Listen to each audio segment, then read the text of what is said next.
simple, en fait, il y a les OGM de laboratoire qui sont très utiles, mais là on ne les mange pas. C'est l'insuline, mais c'est contrôlé par des médecins. Et puis il y a les OGM qui servent dans le champ et dans l'assiette. Et là on prend les consommateurs et les agriculteurs pour des paillasses de laboratoire parce qu'on ne les a pas testés. Et donc ces OGM, depuis 20 ans, c'est toujours les mêmes, donc deux caractéristiques. 80% c'est pour absorber du Roundup, le principal pesticide du monde, sans mourir. Donc en fait c'est des éponges à Roundup qu'on mange. Et le deuxième, c'est des maïs BT qui produisent leur propre insecticide.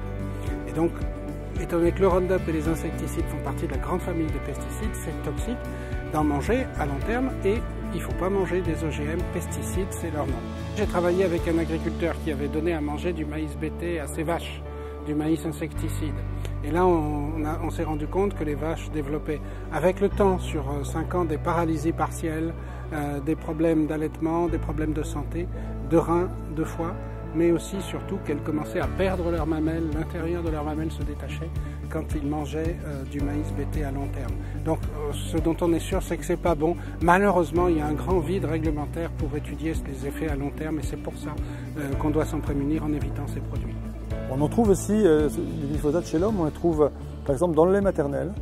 Aux États-Unis, il y a une étude qui a été faite, on trouve, ça a été analysé beaucoup dans les urines, c'est une manière facile de retrouver, de montrer que les personnes ont été exposées au glyphosate. On a des études aux États-Unis qui montrent que plus de 90% de la population a des résidus de glyphosate dans les urines, et en Europe c'est à peu près la même chose.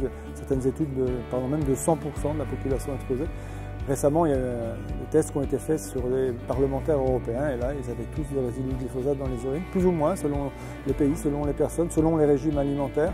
Mais il semble bien qu'on soit face à un cas d'exposition, de contamination ubiquitaire de la population, et donc potentiellement face à un problème de santé publique, puisqu'on a une substance qui est problématique et d'ailleurs classée probablement cancérogène pour l'homme par le Centre international de recherche sur le cancer.